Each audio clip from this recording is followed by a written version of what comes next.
தைப்பூசம் அன்னைக்கு ஒரு நாள் விரதம் இருக்கும் முறையை பற்றி இந்த வீடியோவில் பார்க்கலாம். கட்டாயமாக மாலை போடணுமா இல்லை காப்பு கட்டிக்கணுமா, தைப்பூசம் அன்னைக்கு மாதவிடாய் வரவங்களுக்கு என்ன பண்ணணும் அப்படிங்கிறத பற்றியெல்லாம் டீட்டெயிலாக சொல்லியிருக்கேன்.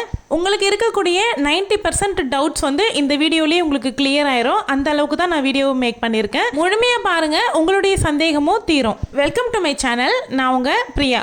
என் சேனலை சப்ஸ்கிரைப் பண்ணி தொடர்ந்து ஆதரவு கொடுத்துட்ருக்கேன். உங்கள் எல்லாருக்குமே ரொம்ப நன்றி. இனிமேல் சப்ஸ்கிரைப் பண்ண போகிறவங்களுக்கும் ரொம்ப ரொம்ப நன்றி. தைப்பூசம்ங்கிறது முருகப்பெருமானுக்குரிய முக்கியமான விரத நாள். மகா கந்த சஷ்டி விரதம் எந்த அளவுக்கு சக்தி வாய்ந்த விரதமோ அதே மாதிரி இந்த தைப்பூச விரதமும் ரொம்ப ரொம்ப சக்தி வாய்ந்த விரதம். கண்டிப்பாக இந்த தைப்பூசத்தை தவறவே விட்டுறாதீங்க. தை மாதத்தில் வரக்கூடிய பௌர்ணமி திதியும் பூச நட்சத்திரமும் இணைந்து வர நாள் தான் தைப்பூசமாக கொண்டாடுறோம். தைப்பூசத்து அன்னைக்கு விரதம் இருந்து முருகப்பெருமானை வேண்டி வழிபட்டீங்க அப்படின்னா வேண்டிய வரங்கள் கிடைக்கும், நினைத்தது நடக்கும்ங்கிறது ஐதீகம். இந்த தைப்பூச விரதம் முருகப்பெருமானுடைய அருளை வழங்குறது மட்டும் இல்லாமல் நவகிரகங்களுடைய அருளும் நமக்கு கிடைக்கும். இதனால துன்பங்கள் தடைகள் நீங்குவதோடு மட்டும் இல்லாமல் அளவில்லாத நன்மைகளை அள்ளி கொடுக்கும் விரதம் தான் இந்த தைப்பூச விரதம். முருகனுடைய தீவிரமான பக்தர்கள் எல்லாமே இந்த நாட்கள்ல 48 நாள் விரதமா இருந்து மாலை அணிந்து பாத யாத்திரையா நடந்து போய் முருகனை தரிசனம் பண்ணுவாங்க. நிறைய பேர் இந்த தைப்பூச விரதத்தை 48 நாள் தொடர்ந்து கடைபிடிச்சிக்கிட்டு இருப்பீங்க. நானுமே 48 நாள் விரதம் தான் இருந்துட்டு இருக்கேன். ஒரு சிலர் 21 நாள் விரதம் ஆரம்பிச்சிருப்பீங்க. 6 நாள் விரதமும் இருக்கலாம். அதை பத்தியுமே நான் ஷார்ட்ஸ்ல சொல்லியிருக்கேன், செக் பண்ணி பாருங்க. இந்த வீடியோவில் தைப்பூசம் அன்னைக்கு ஒரே ஒரு நாள் விரதம் இருக்கும் முறையை பற்றி தான் சொல்ல போகிறேன். எந்த ஒரு பூஜையை தொடங்குறதா இருந்தாலும் சரி, நமக்கு தெரியும் வீடு வாசல் எல்லாம் சுத்தம் பண்ணிடணும். பூஜை அறையை சுத்தம் பண்ணி பூஜை பாத்திரங்கள் எல்லாமே கழுவி பொட்டு வச்சிருங்க. முருகனுடைய விக்கிரகம் வச்சிருக்கீங்க அப்படின்னா தைப்பூசத்தன்னைக்கு அபிஷேகங்கள் செய்வது ரொம்ப ரொம்ப சிறப்பு. தீச்சுடரா பிறந்த முருகனை அபிஷேகம் செஞ்சு குளிர்விக்கிறது ரொம்ப ரொம்ப நல்லது. எந்த ஒரு பூஜையா இருந்தாலும் விரதமா இருந்தாலும் பிரம்ம முகூர்த்தத்தில் ஆரம்பிக்கிறதுங்கிறது ரொம்ப சிறப்பு. எந்த தோஷமும் கிடையாது. பிரம்ம முகூர்த்தத்துக்கு தோஷமே கிடையாது. சீக்கிரமா எழுந்து தலையெல்லாம் குளிச்சுட்டு உங்களுடைய விரதத்தை முருகப்பெருமானுடைய நாமத்தை சொல்லி ஆரம்பிச்சு வச்சிருங்க. விரதம்ங்கிறது அந்த அன்னைக்கு நீங்க முழு விரதமா இருக்கணும் அப்படின்னு விருப்பப்பட்டீங்கன்னா உங்களுடைய உடல் ஆரோக்கியம் ஒத்துழைச்சா மட்டும் முழு விரதமா இருந்துக்கோங்க. அதாவது காலை 6 மணிலிருந்து மாலை 6 மணி வரைக்கும் அப்படிங்கிறது தான் முழு விரதம். அப்படி முடியாதவங்க பால் பழம் விரதம், இளநீர் விரதம், வெறும் பால் விரதம், அப்படியே இல்லை அப்படின்னா ஒரு வேளை விரதம், இந்த மாதிரி இருந்துக்கலாம். நம்மளுடைய ஆரோக்கியத்தை பொறுத்து தான். இல்லை நாங்கள் விரதமே இருக்க போறது இல்லை, பூஜை மட்டும்தான் பண்ண போறோம் அப்படின்னாலும் பரவாயில்ல, நீங்க அப்படியுமே பண்ணிக்கலாம்.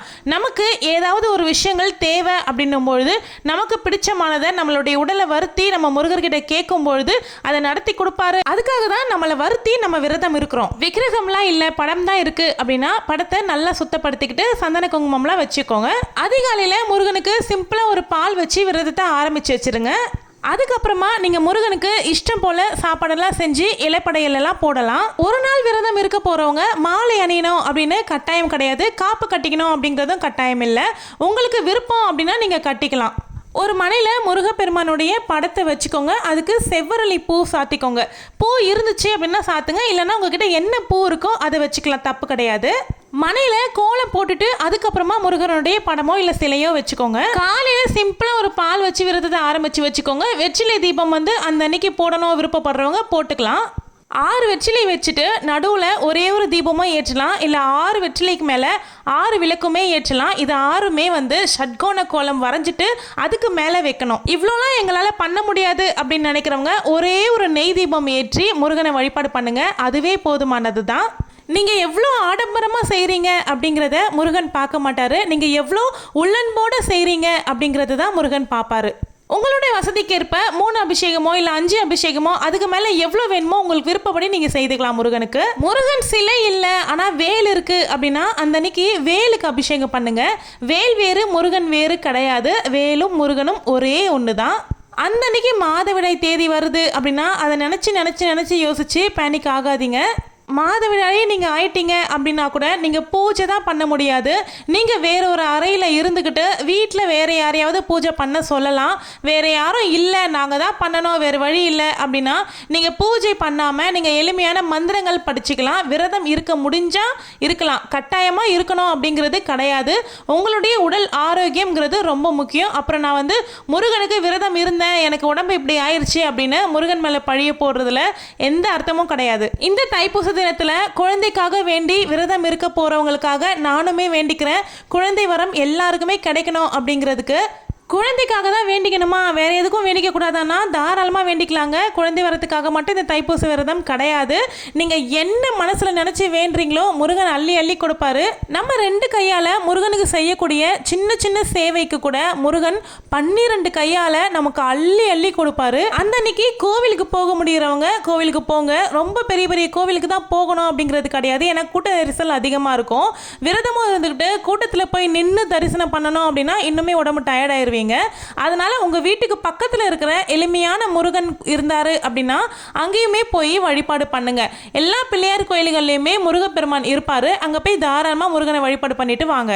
முழு நாள் விரதம் இருந்து முடிச்சுட்டு அன்னைக்கு இலைப்படையல் எல்லாம் போட்டு முருகனுக்கு சாப்பாடு, சாம்பார், இந்த மாதிரி உங்களால் என்ன முடியுமோ, இல்லை வெறும் சக்கரை பொங்கல் தான் செய்ய முடியும் அப்படின்னாலும் சக்கரை பொங்கல் செஞ்சுக்கோங்க. இல்லை நாங்கள் வேலைக்கு போகணும் எதுவுமே பண்ண முடியாது அப்படின்னா பாலோ இல்லை பழமோ வச்சு முருகனை வழிபாடு பண்ணிட்டு நீங்கள் பாட்டுக்கு உங்கள் வேலைக்கு போங்க. இன்னும் சொல்ல போனால் அன்னைக்கு ஞாயிற்றுக்கிழமையாக தான் வருது. அதனால பிரச்சனையே கிடையாது. இப்போ சுவாமிக்கு விளக்கேற்றி படையல் போடுற நேரத்தை பார்த்துடலாமா? பிரம்ம முகூர்த்தத்தில் விரதத்தை ஆரம்பிக்க போறீங்க அப்படின்னா பிரம்ம முகூர்த்தத்தில் சிம்பிளாக ஒரு பால் மட்டும் வச்சுக்கிட்டு விளக்கேற்றி உங்களுடைய விரதத்தை ஆரம்பிச்சிருங்க. அந்த நேரத்தை தவற விட்டுட்டீங்க அப்படின்னா காலையில் 7:30லேருந்து 8:30க்குள்ள சுவாமி வழிபாடு பண்ணுறதுக்கு நல்ல நேரம். இல்லை நாங்கள் முருகனுக்கு சாப்பாடெல்லாம் படைக்க போகிறோம் அப்படின்னா மதியம் 1:30 2:30 மணிக்குள்ள சுவாமி கும்பிட்டுருங்க. ஒரு சிலர் கலசம் எல்லாம் வைக்கணுமா அப்படின்னு சொல்லி கேட்டிருந்தீங்க. கலசம் எல்லாம் வைக்கணும் அப்படின்னு அவசியம் கிடையாதுங்க. ரொம்ப காம்ப்ளிகேட் ஆக்கிக்காதீங்க. ரொம்ப ரொம்ப சிம்பிளாக கும்பிடுங்க, அதுவே போதுமானது. அதாவது விநாயகருக்கு ஒரு டைலாக் சொல்லுவாங்க பார்த்தீங்களா, பிடிச்சி வச்சா பிள்ளையார் தாங்க, அவர் ஈஸியாக அதில் அமர்ந்துருவார் அப்படின்னு சொல்லுவாங்கள்ல. அதே மாதிரி முருகப்பெருமானுக்கு கூப்பிட்ட குரலுக்கு ஓடோடி வரக்கூடியவர் தாங்க நம்ம செல்ல முருகர். நீங்கள் மனசார முருகனை நினச்சி முருகான்னு கூப்பிட்டீங்க அப்படின்னா அழகாக உங்கள் மடியில் ஓடி உட்காந்துப்பாரு. என்னை கூப்பிட்டியாமா அப்படின்னு கேட்பாரு. நீங்கள் உணர்வீங்க. குடும்பத்தில் யாராவது தவறிட்டாங்க, அதுக்கு போக வேண்டியிருக்கு, அந்த அன்னைக்கு போகலாமா, ஆனால் நான் விரதம் இருக்கிறேனே அப்படின்னு கேட்டிங்கன்னா ரொம்ப நெருங்கிய உறவு அப்படின்னா நீங்கள் போய் தான் ஆகணும். விரதம் இருந்துக்கலாங்க. நம்மளுடைய ஆன்மா சுத்தமாக இருந்துச்சு அப்படின்னாவே போதுங்க. அன்னைக்கு உங்களால் முடிஞ்ச அளவுக்கு ஒருத்தருக்கோ இல்லை 3 பேருக்கோ அன்னதானம் செய்வதுங்கிறது ரொம்ப ரொம்ப சிறப்பு. நீங்கள் யாருக்காவது அன்னதானம் கொடுக்குறீங்க அப்படின்னா உங்ககிட்ட இருந்து வாங்குறவங்களுடைய ரூபமாக கூட முருகன் உங்ககிட்ட அன்னத்தை வாங்குவார்.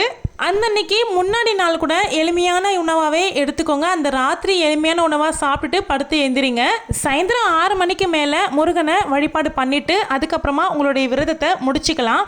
மறுநாள் வரைக்கும் கொண்டு போகணும் அப்படிங்கிறது கிடையாது. முக்கியமாக அந்த அன்னைக்கு விரதமாக இருக்கீங்க அப்படின்னும் பொழுது உங்களுக்கு கோபம், எரிச்சல் தன்மை எல்லாமே அதிகமாக தூண்டுதலாக இருக்கும். ஸோ அதெல்லாம் நீங்கள் கண்ட்ரோல் பண்ணிக்கோங்க. இன்னொன்று சொல்லணும் அப்படின்னு நினச்சேன், முடிகிறவங்க மௌன விரதம் இருக்க ட்ரை பண்ணுங்கள். முக்கியமாக குழந்தை பாக்கியத்துக்காக வேண்டிக்க போகிற தம்பதிகளாக சேர்ந்து விரதமாக இருங்க. அதில் ஒருத்தவங்க மட்டும் மௌன விரதம் இருக்கிறதுக்கு முயற்சி பண்ணுங்க. இருக்கிறதுலேயே உன்னதமான விரதம் அப்படின்னா அது மௌன விரதம் தாங்க. ஆனால் அது அவ்வளோ சீக்கிரமாக நம்மளால் இருந்துடவே முடியாது. முருகன் அருள் இல்லாமல் அந்த மௌன விரதத்தை நம்ம கடைபிடிக்க முடியாது. ஆனால் அப்படி மட்டும் நீங்கள் கடைப்பிடிச்சு முடிச்சிட்டீங்க அப்படின்னா உங்களுக்கு முருகன் கொடுக்க போகிறத யாராலையும் தடுக்கவும் முடியாது. ஏன்னா அந்த அளவுக்கு சக்தி வாய்ந்த விரதம்ங்கிறது தான் இந்த மௌன விரதம். மந்திரங்கள் பாராயணம் பண்ணுங்க. அன்னைக்கு நாள் முழுக்க முருகனுடைய நாமத்தை மனசுக்குள்ளே சொல்லிக்கிட்டே இருங்க. அப்போ தான் நீங்கள் விரதத்தில் இருக்கீங்க அப்படிங்கிறது உங்களுக்கு கான்சியஸில் வந்துக்கிட்டே இருக்கும். அந்த அன்னைக்கு நீங்கள் கந்த சஷ்டி கவசம், கந்த குரு கவசம், வேல்மாறல், கந்தர் அலங்காரம், கந்தர் அனுபூதி, திருப்புகழ், இந்த மாதிரி முக்கியமான பதிகங்களை நிறையவே படிங்க.